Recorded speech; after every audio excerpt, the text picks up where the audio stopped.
He's big time into it. They're so good. He was hurt for a while, and somebody was like, "Oh, you're playing Call of Duty or something. You're not hurt." And he's like, "I'm not playing Call of Duty. I'm playing Elder Scrolls." He's like, "Get that kid stuff out of here." This is the Joe Gaither Show on BamaCentral.com. Randy Orton paid a guy $1,000 to grind levels for his Elden Ring character.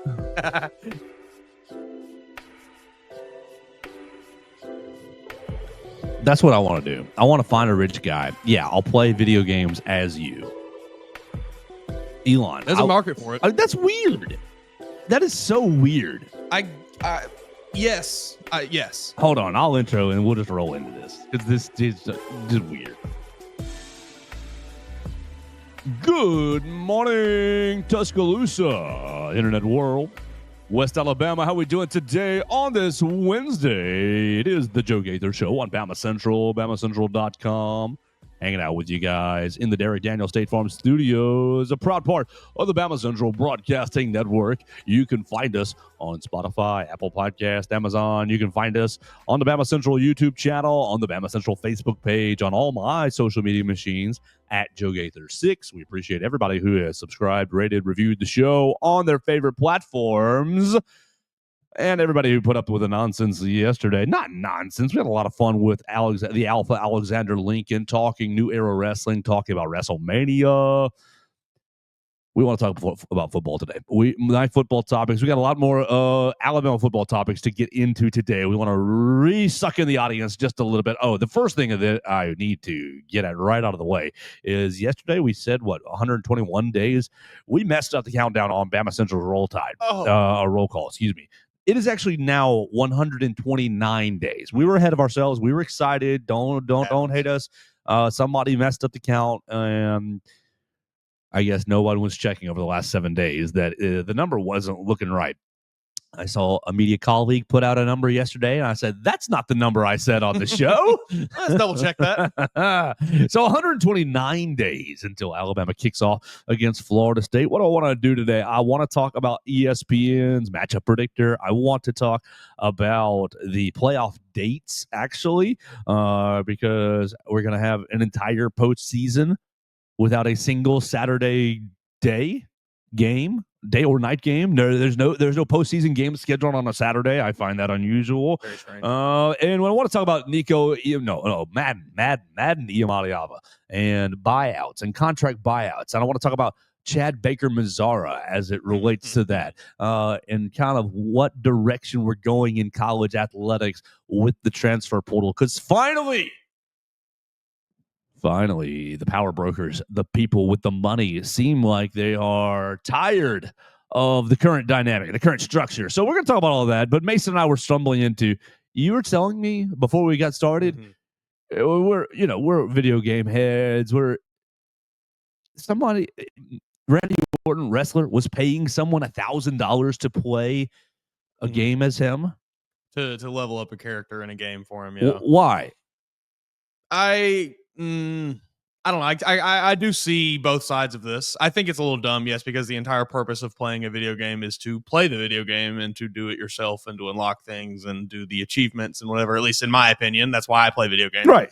But also, I do think a lot of games now, in an attempt to keep their player base sucked into their game for as long as they possibly can, have made things very grindy and like you got to spend just countless hours to unlock everything. And also, Elden Ring, the game we were discussing at the beginning, not a game like that, but a lot of games are like this where there's one way to succeed in the game. This is the meta. This is like, if you're not doing this, you're going to lose because this is just the best thing. And sometimes that will take, a lot of hours to unlock those, whatever, which attachments, whatever have you in said game. So, there's definitely a market where video game streamers and things like that who don't want to take the time to spend the 15, 25, whatever hours off of their stream to unlock things will just pay someone else to do it. So, I get it, I guess, if you don't want to spend all that time, but also like, why'd you get the game in the first place? Right. That's where I'm going right there in my brain is like, but then again, if you are one of these streamers, YouTubers, whatever, like it's your job. It's not like you maybe didn't even buy the game for fun. You maybe just bought it because you have to, because it's popular right now. So what you're telling me is you're paying someone else. That they are essentially running all the cheat codes, I guess, for you. I mean, no, like they're it's just not cheat codes, but like they're doing the leveling unlocking up. all of the stuff for you, so then you can just play the game uninhibited. Right. On your whatever, that person is the cheat code. Yeah, they're getting you all the, Call of Duty is where I've seen it happen the ammo. most, and it'll be, take any Call of Duty gun in a game. There's 25, 30 of them in a game, whatever it is, 40 of them. Each of those guns has 30 different attachments you have to unlock. They're each 50 levels you have to unlock and progress through to master. So you see how it, it takes a long time. Like, I don't play Call of Duty anymore. Haven't played it for a few years, but in my peak days of playing it, like, I don't know, we probably played every day, me and my friends, for better part of 2-3 years. And like, I didn't even have every attachment, everything unlocked in the game. Like, it's kind of ridiculous. So I get it. If you don't, if you have, like, I might do that if I had the money to just pay somebody, be like, hey man, unlock everything in the game for me, then I can just play it however I want to. Yeah, sure. But I don't know. That seems like an absurd use of your money. It does, but Randy Orton's got it like that. There you go. Here I am only playing my football video games, 7-0, 14-10, that sort of thing. Keep it nice and neat. No, nobody's got to grind out to get the extra running backs. But that's one too where like you'd pay some, so the Madden guys will pay people to play and unlock the packs to get the players on their teams and get them upgraded and whatever. Horrible. Yeah, it's bad. Horrible culture around video games, in my opinion, for that. Microtransactions. Yeah. All right, let's bring back the gambling for children. That's what they need, where it was all just loot boxes. Is you never know what you're gonna get. Ridiculous. That's insane. How much credit card fraud goes on in did you see you saw that big Fortnite like class action lawsuit that happened within the last probably 6 months? No. Or so? People were getting thousands of dollars in payout because the lawsuit basically was that Fortnite, Epic Games, whoever it is, had predatory. Had made it entirely too easy for children to enter their parents' credit card information and then just buy things at their own will. Yeah. So there was a massive class action lawsuit where a lot of people got thousands of dollars back from them. I tell you, my adolescence, my youth, I came up right on the front side of microtransactions. I would have absolutely gotten my butt whooped. Yeah. In my household, if you took the credit card and you spent how much on a skin, right, on a video game you don't even see while you play in some of these games because it's first person. Ridiculous insanity. Oh, I would have been really, really raked over the coals, but I would have deserved it. Luckily, when we were like playing, it was mostly like you'd buy the game and then 6 months later you'd get one DLC pack that was like a few extra maps or something, and that was fine. You ask your parents, "Hey, $10, can we have this?" And it was cool. But yeah, no, now it's they just every opportunity they get. Yes, every game's got a store page now with ridiculous. You can buy this game for this. Like, what are you insanity? I mean, there's free to play games. Overwatch, I play that game a lot. Perfect. It is free to play. You can go download it on your computer right now, play it for free. But there's a paid version that you can buy, and damn it if they didn't get me. If you buy the paid version, it unlocks all of the characters without you having to do it yourself. And I was like, yeah, man, shoot, $30 saves me however many hours. That's worth it.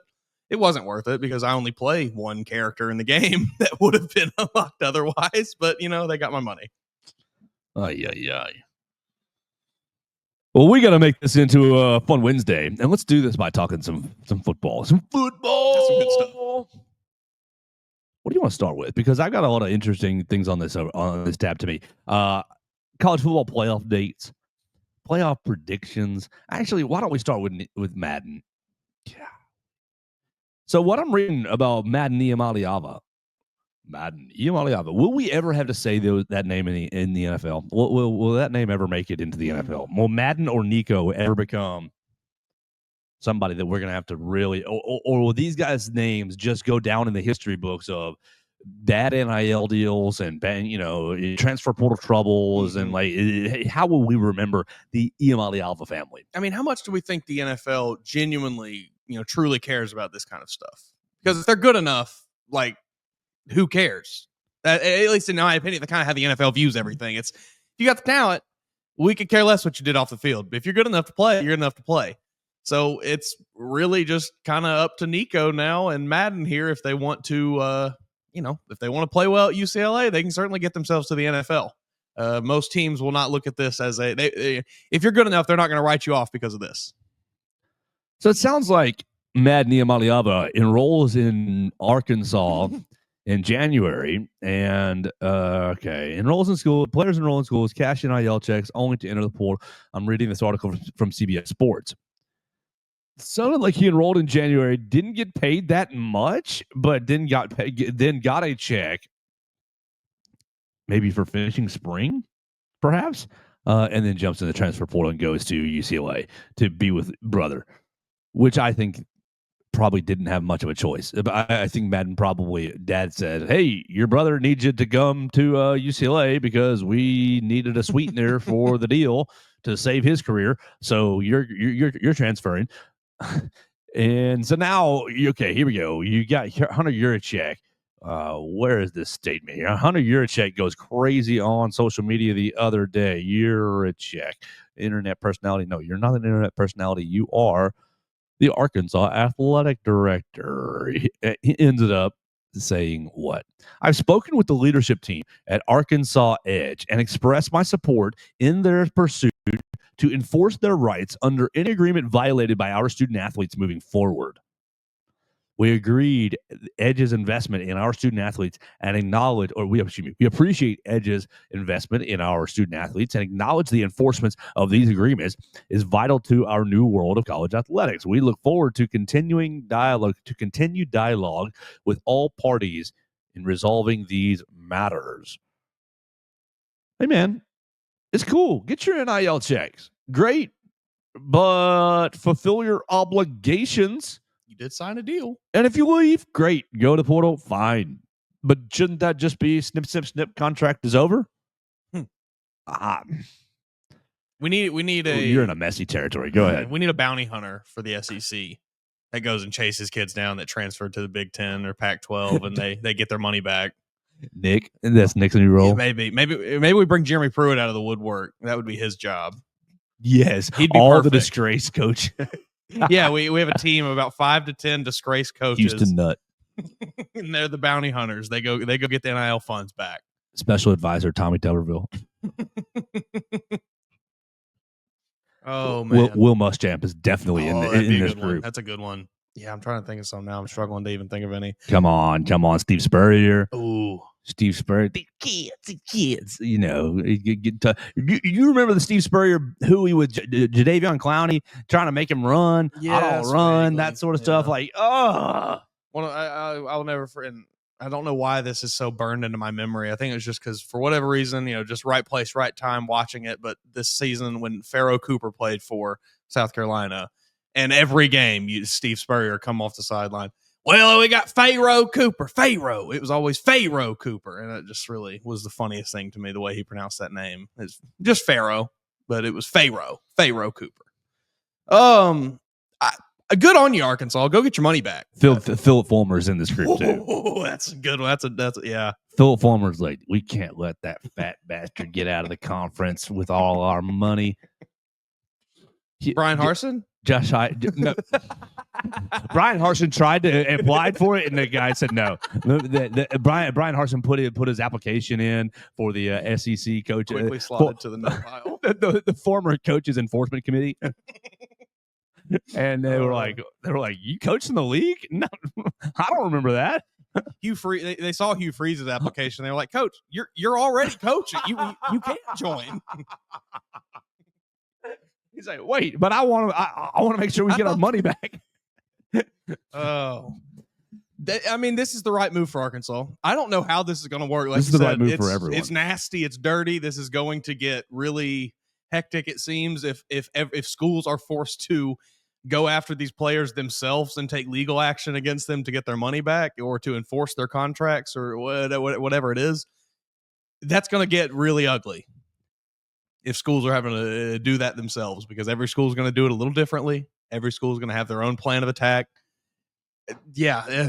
You got to come up with you can't pay the kids in the spring semester. That's what I don't know. Like I'm going to advocate always for the guys and girls to make the money, but how can we like insulate or ensure the universities? You don't get paid till December. Exactly. Like you got to, hey buddy, first week's game checks. First week's game checks, you're on the roster. There's your money from spring, bro. I don't hate this. Here's your fat check. Is everything you would have made this spring. Right. And then it gets for you. And then it gets prorated across the 14 weeks or whatever. And then you get a little bonus because we're playing postseason. Sure. Great, but now the payments stop. Hey, what are we doing? We're preparing these guys for the NFL, are we not? Like that's how it works. That's our goal. We're preparing. College prepares for life. Here's your job. Practice your job. Now you're in your job, right? Well, NFL boys, guess what happens? 17 checks. Not 52. What's half of that? Not 26. 17 checks. And so you got to manage your money in the NFL. You get huge game check, but then you got to go a long time without getting paid, which is fine. It's the way it works. So can we not adopt this model a little bit? How? I mean, I don't know if this is feasible. This is just coming to me all in the moment. Like this is just coming to me right now. Like, what do we do to keep the players paid but protect the universities? I think you the only real way to do it is to move toward closer to what the NFL has. Now, I don't know if that necessarily means, everybody's under the same salary cap pool of money kind of thing, like whatever, if we want to go there, we can. But as far as just like players getting game checks, you're getting paid for playing the game. You're going to get a check when you play the game. We're not going to pay you in March. We're not going to pay you in April or whatever, I think that's a great idea because, I would think it would quell many of these stories like we're seeing now where it's off-season disputes. And I understand in the NFL you still get these with the players, but it's usually on contract years. It's not just, I just signed a deal yesterday. I've decided I don't want to show up to practice because I want to be paid more money. It's there's so much more structure to it. So yeah, I think, and we talked about it a little bit. Like Lane Kiffin did his podcast tour over the last couple of weeks, and I saw him multiple times on whatever show he was on that day, talking about how we just need to move to what the NFL does. We just need to do what the NFL does. Oh, we just need to do what the NFL does. And he's right. The NFL has a model that works. We watch it all year. We see it work in front of our eyes. I don't understand why we can't just apply this to college football. This, the veil of amateurism is gone. It has been gone. Well, let's take Madden. Madden's at UCLA. He transfers from UCLA to Arkansas in the December window is what right? No, he's been there for a year. Yeah, he was there for as a freshman at UCLA. He's spent his sophomore season at Arkansas. Is that how I have it right? The timeline? I think that's what it was, but I'm pulling up his page right now just to double check. All right, so we're at Arkansas. You've finished our terrible year. You've gotten your last game check, Madden. And your coaches say, hey, man, we're going to talk about our agreement for next year. And our agreement for next year is XYZ. But, yeah, you got to wait to get the payments on that in August. You got to wait to get the payments in that in early September. And so you want to go through spring. You want to flirt with the transfer portal. You want to negotiate new deals with other colleges. Cool. I don't know. I'm not trying to, read my own headlines, but I'm kind of thinking that this is the best idea that I might have ever had. So he leaves. Then, thus, whatever that agreement that we had for 2025 is null and void. It's gone. We didn't pay you money in the spring. You didn't. You walked away from the money you were promised. Mm-hmm. And then obviously you're negotiating something with UCLA. You're negotiating something with your new school. Your new school says, yeah, we'll pay you XYZ ABC starting on September 1st, last week of August, game checks, basically prorating. I think maybe does this slow down the portal a little bit? I think it certainly does. Obviously you're still going to have your handful of problem players that are doing things like this. But yeah, I think it would fix a lot of the issues, a lot of the more minor disputes between players and their programs.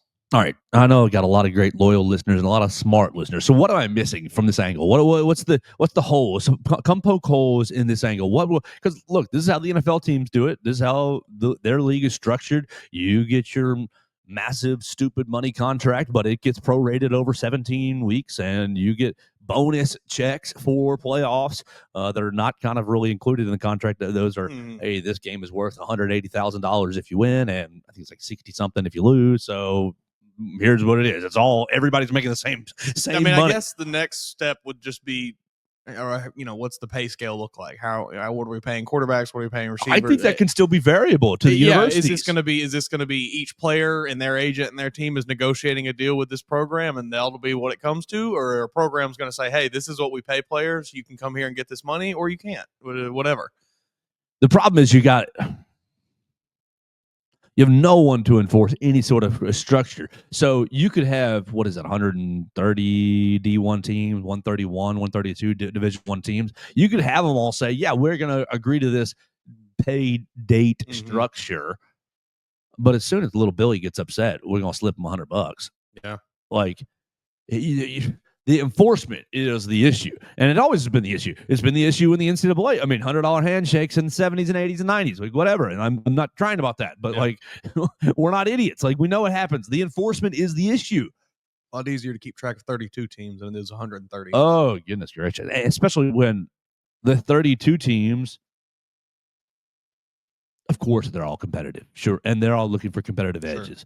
But I think that you're much more likely to play in the gray area in college sports when there's 130 something teams, and we can get away with it. Well, and then too in the NFL, at the end of the day, I mean, they're under a microscope. Yeah, and it's all the owners just trying to make more money. In college, it's a little it is more genuinely about like coaches hating each other and wanting to get one over on each other, and these schools not liking each other. Like, I don't know. It's less about just a bunch of rich owners sitting in their skyboxes being like, well, we need to make more money this year or whatever it is. So that as well.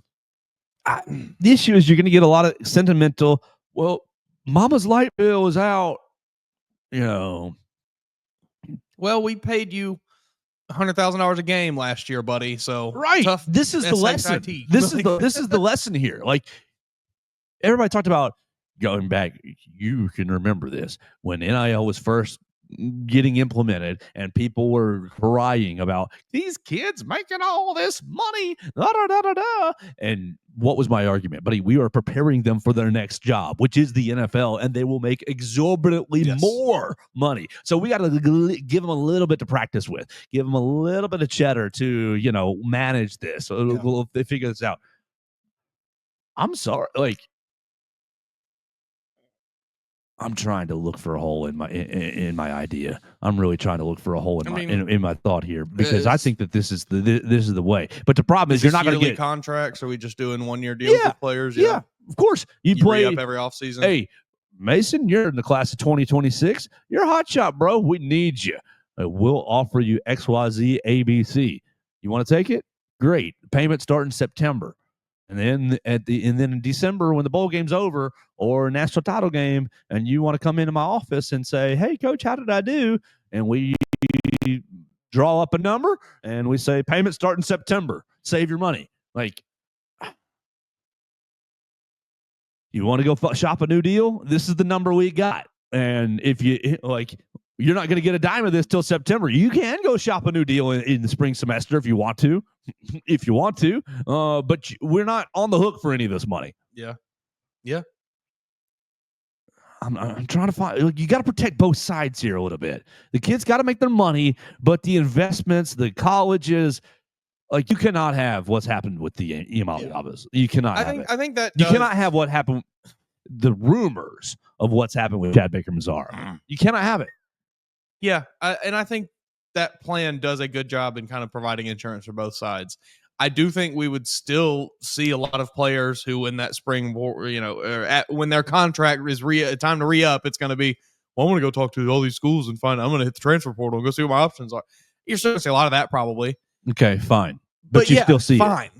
In this scenario, both parties are protected money with their investment. It's no longer Arkansas having to sue this player because now we're going to court. Yes. And now we're in litigation, and this thing has gone on and gone on and gone on. And we're talking about the Iamaleavas for the next 4 years when probably neither one of these young men are going to do anything in the NFL. Yeah. So while it may not necessarily, well, you'll probably still see a lot of players transferring, a lot of players in the transfer portal, seeing what their options are, exploring their options, seeing, where can I get a new deal out of that, whatever. You're not going to see any more of these Nico, Madden, Iamaleava stories where it's now the university is having to take legal action against them because they've gone back on a contract that they signed, or vice versa, whatever it is. That would be gone. It's killing the sport. It just kills it. I don't know. If you're a Tennessee fan, how can you feel good about going into it? Like, we just made the playoff. We beat Alabama for the second time in 3 years. Oh, They got Josh Heupel. They'll be fine. We swapped quarterbacks with UCLA.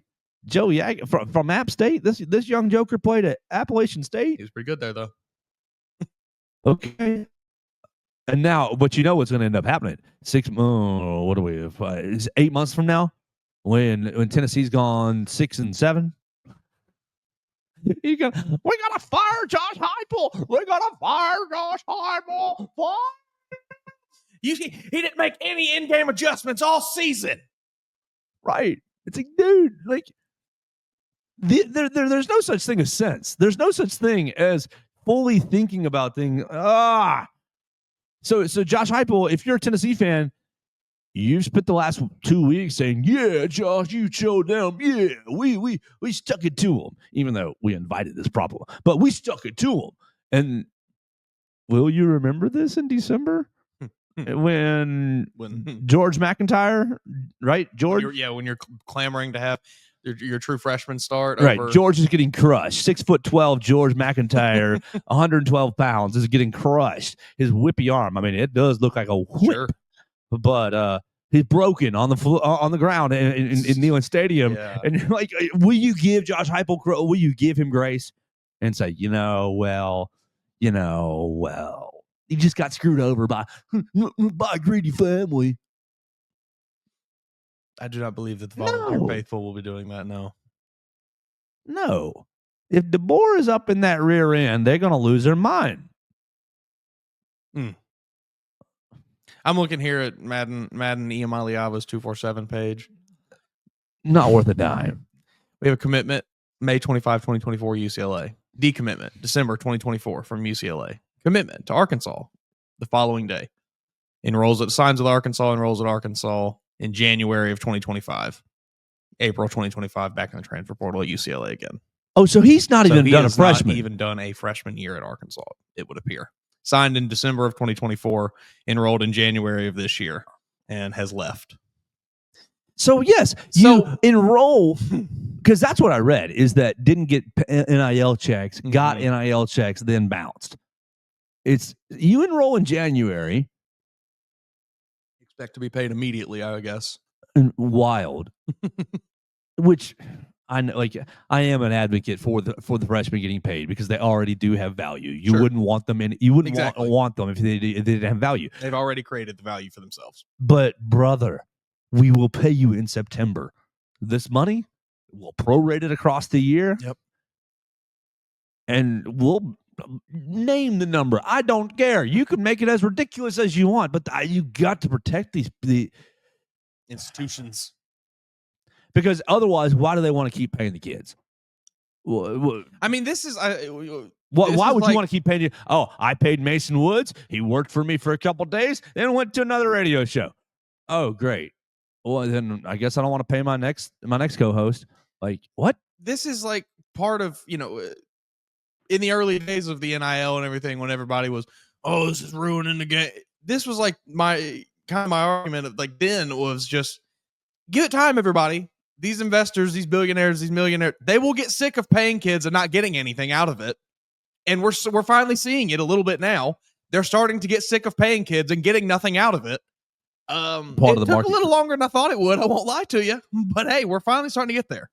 And it'll keep going. Yeah, it'll get worse. It will keep going. Yes, these collectives will start to lose money. They will start to hemorrhage money because these guys are sick of having useless investments. Think about it from an Alabama perspective here. You're an Alabama big hotshot. You're a big timer. You're donating to Alabama. You're donating directly into the funds. You get in players' pockets yourself, right? you are down in Jordan-Hare Stadium, 4th and 31, and you're biting every fingernail off. You're sitting there. Oh my gosh, we're about to lose to Auburn. 4th and 31. There is no way we complete this pass. That's what I was thinking. Zero chance. Certainly. I'm writing Alabama has lost. Da, da, da, da, da, or just pounding away.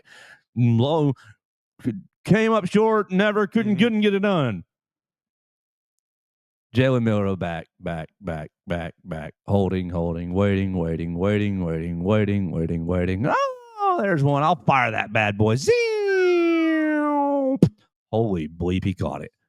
You're exploding. Your mind has gone blank. Yes. And you're just elated.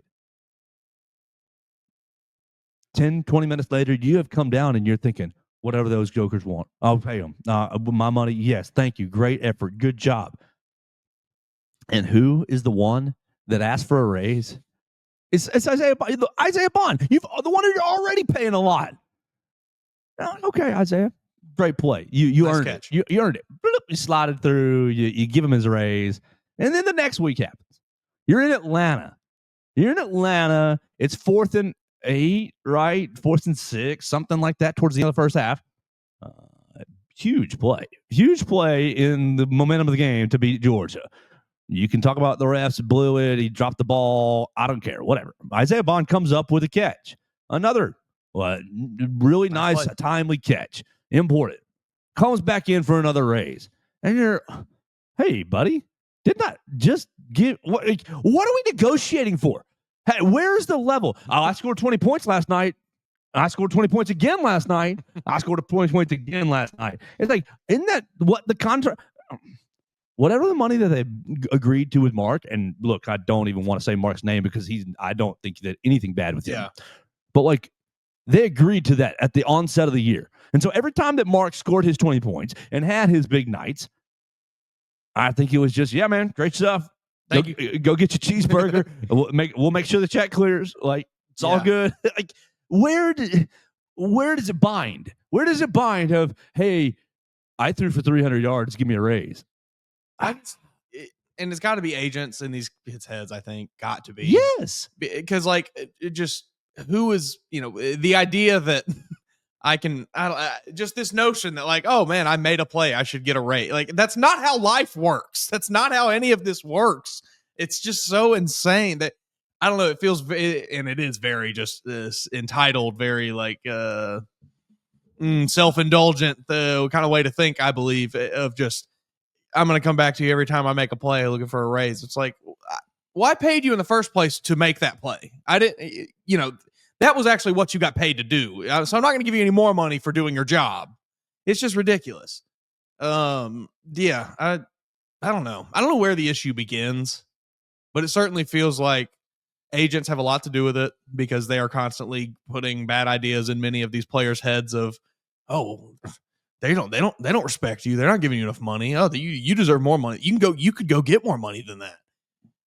I don't know. It's just everything is such a disaster right now, and because there's I feel like such a boomer. Yeah, there's zero guidelines anywhere. We got said earlier. Got to do what the NFL does. Got to do what the NFL does. NFL has a very, very strenuous vetting process for their agents and the people that get to represent their players in contract negotiations and things like that. NCAA needs that because it's just Wild West now. And anybody that wants to say, hey, I'm an NIL agent can say that and then tell a kid. We got to become NIL agents. Maybe we do. Leave this profession behind and just start preying on 17-year-olds. Mm-hmm. That's what a lot of people are doing nowadays, I guess. Yikes.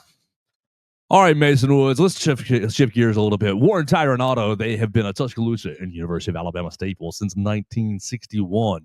They're in their third generation of family ownership. Warren Tire and Auto is your go-to place for all your automotive needs. They've got 2 great locations to serve you. For tires, brakes, and alignment, you can reach out to them on 15th Street at 205-759-5505. For all your other automotive needs, you can see them on University Boulevard at 205-758-2739.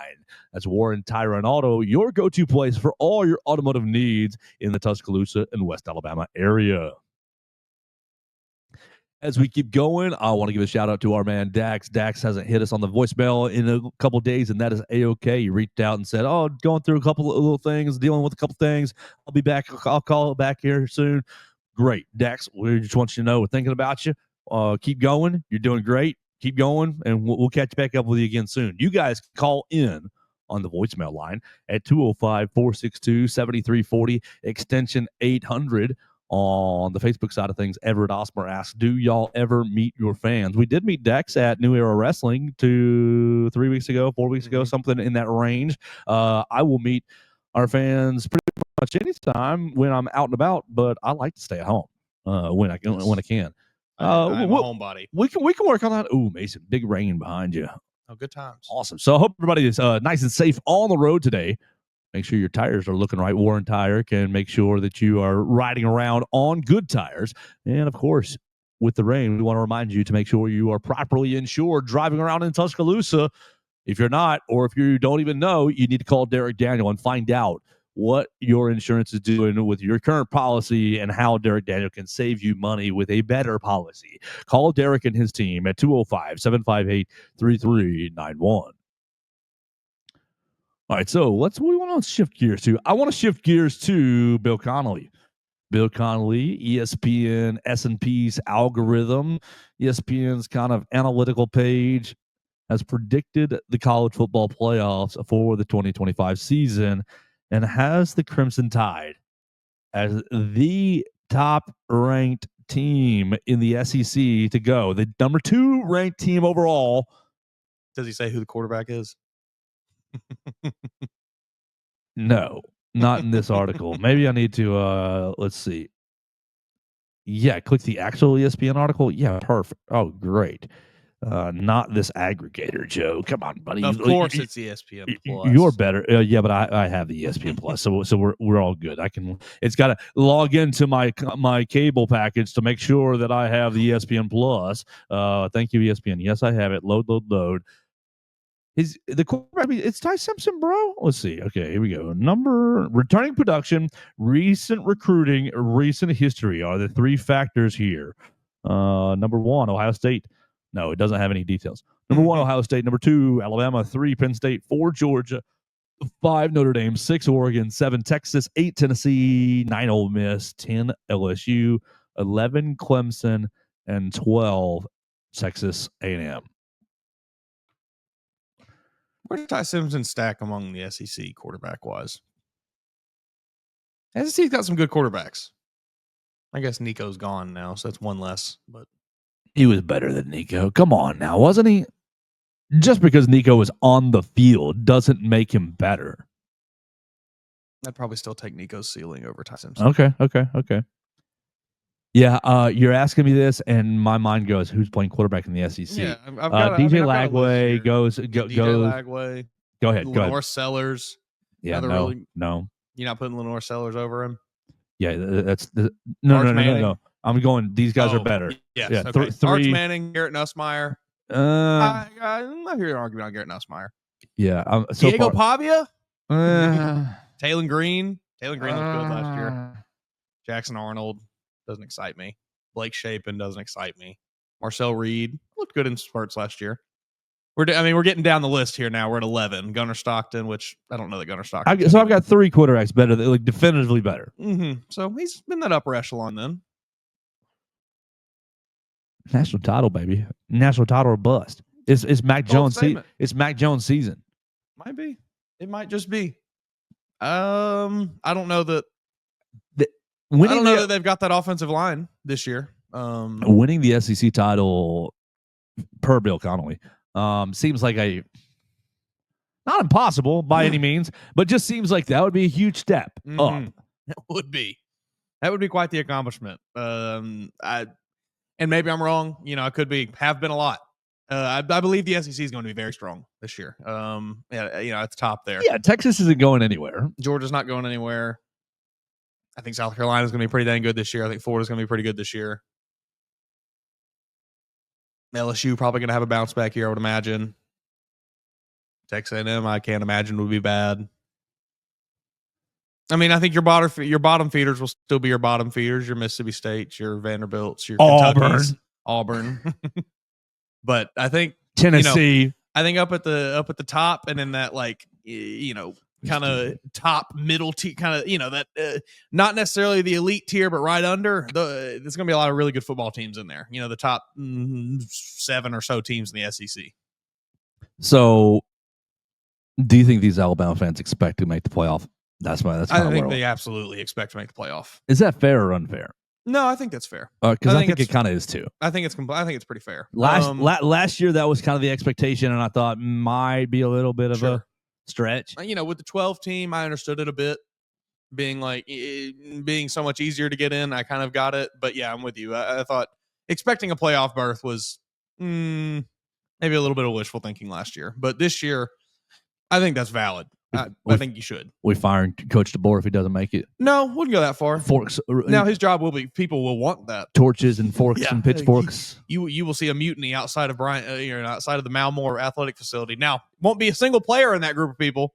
It'll be all fans, but you'll see it. No, I would not. I wouldn't say fire him if he doesn't make it. Now, if you go 3-7 this year, 3-8, whatever it is, 3-9, maybe you consider it. But that's not going to happen. I think as long as you win 8-9 games, he keeps his job another year. If he gets to the playoff, even better. All right, so yesterday, Kane Womack was on WNSP down in Mobile, a radio station that I'm sometimes on, right? Love being on WNSP in the afternoons, and my man Michael Bronner is down there in the mornings. So I'm sure that Michael was in on this question, whether he's hitting the board or something. He's kind of co-host, he's kind of producer, he's kind of Mr. Do-It-All down there for the radio station. You kind of wind up just doing everything. Hey, and he does it. So they had Kane Womack on, and they asked him the question we have been asking: what the hell are y'all doing to these boys to keep them from going to the transfer portal?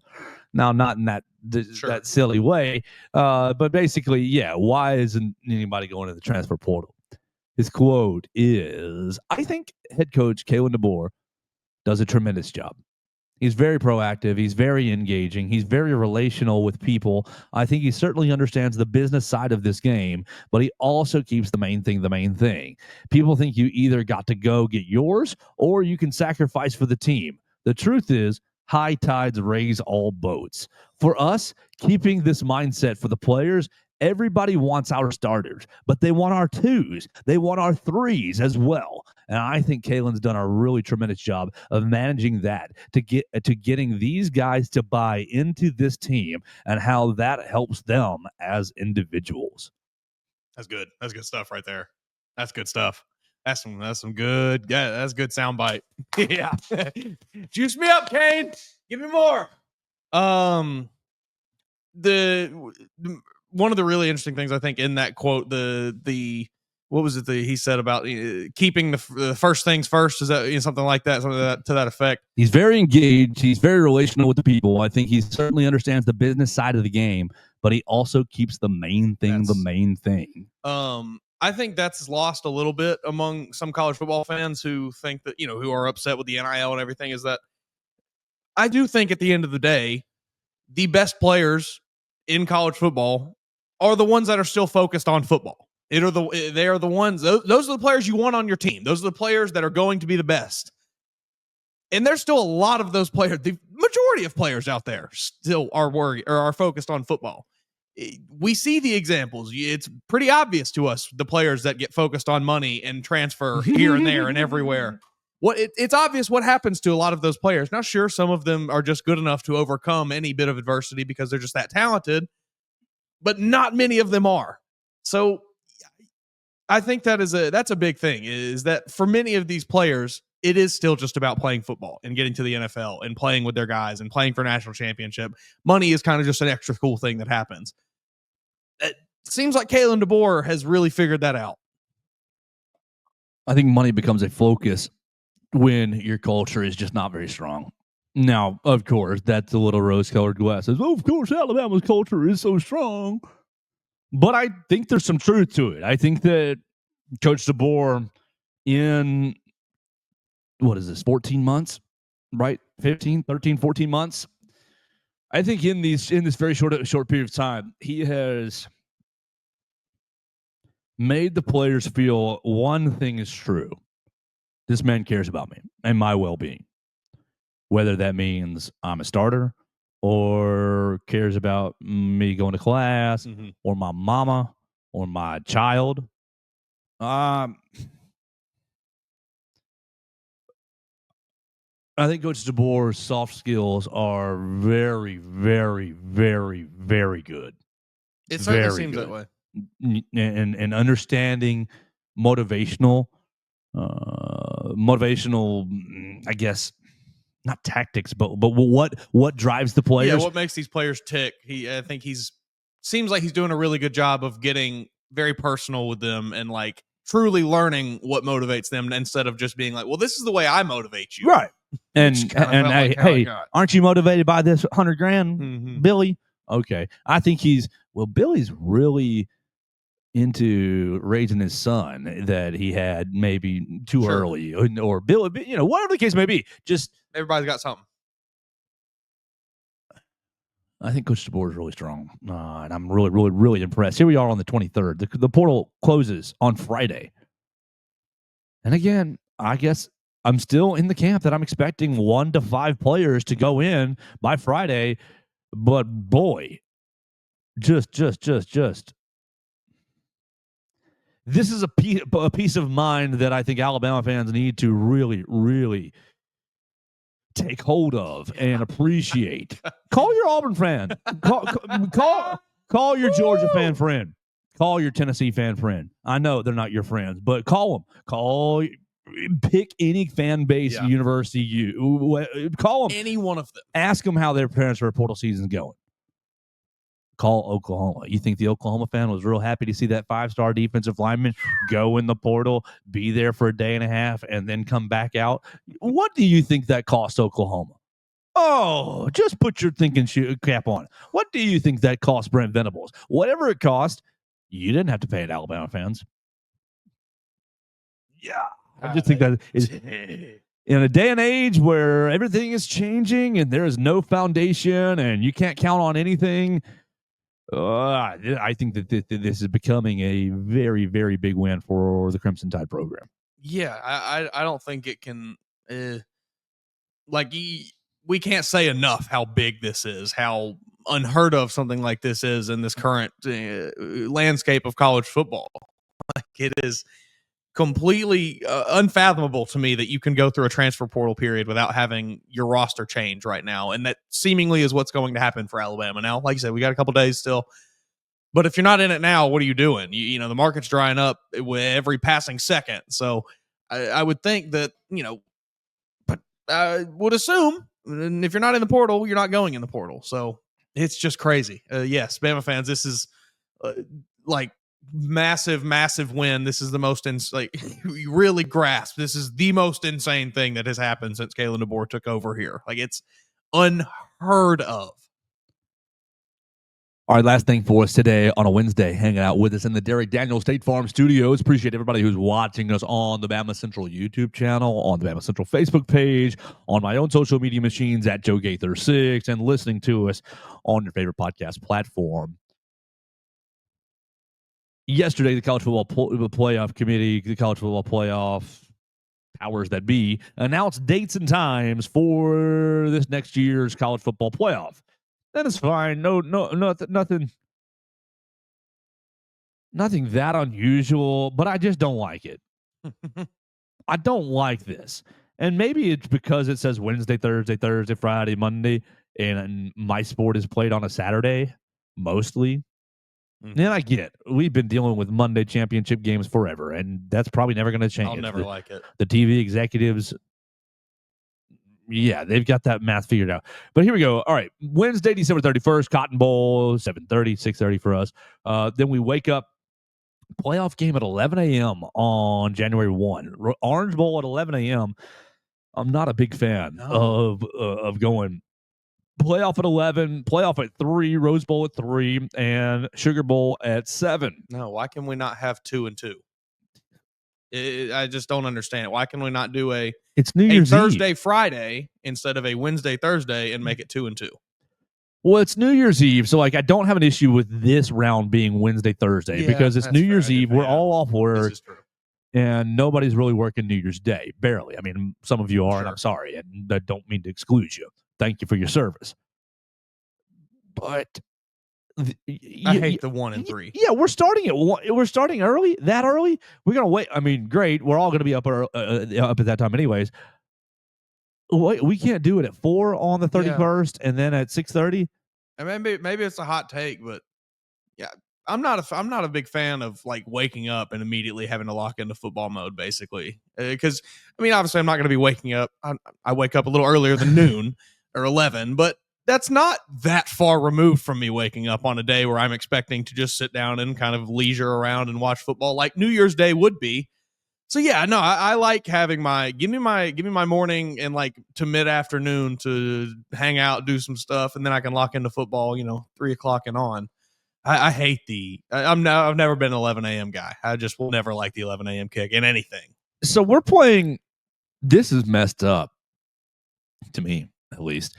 Your Cotton Bowl on Wednesday night. You're going to win. You're going to get your win, and you're probably. I mean, look at these dates. You have to be slotted into the Thursday date, January 8th, and the Fiesta Bowl, because otherwise, are you going to make one of these? You're going to. You have to. One of these winners on Thursday gets to play basically on a 6-day week, where the winner on the Wednesday gets to play on a 7-day week. And then you have people who are playing on the Friday, January 9th, getting a 7-day week. So one team's getting screwed. One. Not all of them. One team gets screwed with a 6-day week. Everybody else gets 7-day weeks, which, okay, you can bitch about one day and say it's not that big of a deal, but we are trying to make this fair, are we not? We're trying to keep this thing somewhat competitive and equal opportunity. I know that's probably dirty words now, but that just seems like it doesn't make sense. It just seems like, of course, we're playing 2 games on Wednesday so that those 2 winners can play on the following Thursday. It makes too much sense, I guess. I don't understand. Like, I know I'm not in these rooms for the TV executives, and there's so many variables that we probably are not considering. But and then you're going to get 10 days off for the championship. I'm sorry. There's no continuity between the end of the regular season and the national championship game. Yeah, the ties here are loose. The threads are not sewn in very well. I don't understand why we have to have a 10-day break for a championship game, but the other games only get a 6 or 7. Why can we not do like an 8-8, a 9 or a 9-8, whatever? Why are we not splitting this? You don't need 10 days to prepare for the championship game. You've played a full season. Like, you don't need that. You don't need 10 days. Give them 8. Let's tighten it up just a little bit. We had this discussion in January of this year, talking about the playoff calendar and how it felt ridiculous that we were playing college football this late into the year. This is going to be the same thing. We should not be playing college football this late into the year. I don't like it. To tighten it up a bit, keep it as a fall and winter sport. We don't need to be going in close to February with our college football. That's NFL territory. I'm ready to turn my brain off of college and switch to NFL playoffs at that time of year. Yes, because you're dead in the middle of the NFL playoffs right there. Yeah, that's January 19th. How many weeks is that before the first February, the first Monday in February? Let's see. Go ahead. December. January 19 is the Monday. So that's 2 weeks before the Super Bowl. That's 2 weeks before. That's conference championship weekend is what that is. So you're going to get your NFC and AFC championship games on the Sunday. Mm-hmm. Great. You're going to be in football heaven, and you're going to turn around and watch college football title on a Monday night. Sounds cool in theory. It doesn't work. But it just, I'm not. I don't like it. I need college football to end before the NFL. Like, I need it. You know what I'm saying? I need college football to be wrapped up. My bandwidth. I only have so much bandwidth for so many games. And like by that time, the priority is probably the NFL playoffs. Yeah. Ohio State beat the heck out of who? Who? I truly do not remember. Yeah, I really don't know right now. Tennessee, they beat Oregon. Arizona State was up there somewhere. They got beat in the semifinal, I think. I'm blanking. I like people might think we're doing a Penn bit. State. I am truly blanking on who played for the national championship this year. Ohio State beat the brakes off of Oregon. Was the second round. Oregon was the second round. It was Tennessee at home. It was Oregon in the Rose Bowl. And then it was Notre Dame. It was Notre Dame. That's it was right. Notre Dame. It was Notre Dame because Notre Dame beat Georgia. That's right. That's right. See, this is what happens. You've convoluted the product. Yeah. Oh, discouraging. And we're going to do it again this year, here. Yeah. You know, we've talked about with the WWE stuff, with all the advertisements and everything, and I'm looking at these bowl logos. And, you know, they've been this way for years, obviously. The Capital One Orange Bowl, Goodyear Cotton Bowl, All-State Sugar Bowl. But, like, the Rose Bowl games presented by Prudential just looks so awful. That logo, I'm staring at it. It's such an eyesore there. That big, ugly Prudential logo on at least all the other ones, like it's weaved into the logo some, but I know that the Rose, I just know in my, I haven't done the research for this, but I just know this is how it happened. The Rose Bowl said, we're not changing our logo. Exactly. We were the Rose Bowl. You could slap your name right below it, right underneath Disgusting. it. Disgusting. You can just put your logo name right underneath our little pretty rose. I hate that. Of course, that's what happened. And you see this time, this 4 p.m. Eastern, this 3 p.m. Central is an hour later, I think, than normal. I think is what I read. And so people were upset that sunset would happen later during the Rose Bowl this year. The sunset will not happen at 13:25 in the third quarter or whatever the case may be. I just don't care about the Rose Bowl that much. And maybe that's crazy. I never have. Maybe it'll change if we go one day. Maybe that's what it is like you just have to see it to kind of appreciate it. But I just have never. I mean, don't get me wrong, there's been good Rose Bowl games. And I've watched just about all of them throughout my life. But I've never viewed it as this, like, seemingly a lot of people within the college football world view it as the granddaddy of them all. I just have never cared about it that much. Well, write this down for Thursday, for tomorrow, because we'll ask Katie about her Rose Bowl experience, and you can get your little perspective from her. We got to close it down for the day. We've had a lot of fun with you, the listener, the viewer, on the Bama Central YouTube page, on the Bama Central Facebook channel. We've had a lot of fun on Spotify, Apple Podcasts, and Amazon. You can be like our friend Everett Osborne and leave us a comment on the Facebook page. We're going to have a lot of fun. We'll check in with Katie tomorrow, I believe, unless she's got some scheduling conflicts. But that will be my plan today, to check in with her, make sure she's going to join us tomorrow, setting up Alabama softball's weekend, talking Alabama football, the NFL draft. Mason Woods, our game tomorrow is over-under. How many Alabama players will be drafted in the first round? If you're listening here at this point, you can leave us a voicemail and play this game with us. Over or under 1.5. How many Alabama players will be drafted in the first round of the NFL draft? That's 205-462-7340, extension 800. We'll talk to you again tomorrow on the Joe Gaither Show on Bama Central and BamaCentral.com. Thanks for joining us on today's edition of the Joe Gaither Show on Bama Central. Keep up with Joe on all his social media pages at Joe Gaither6. Subscribe, rate, and review the show on Spotify and Apple Podcasts, and be sure to read us daily at BamaCentral.com.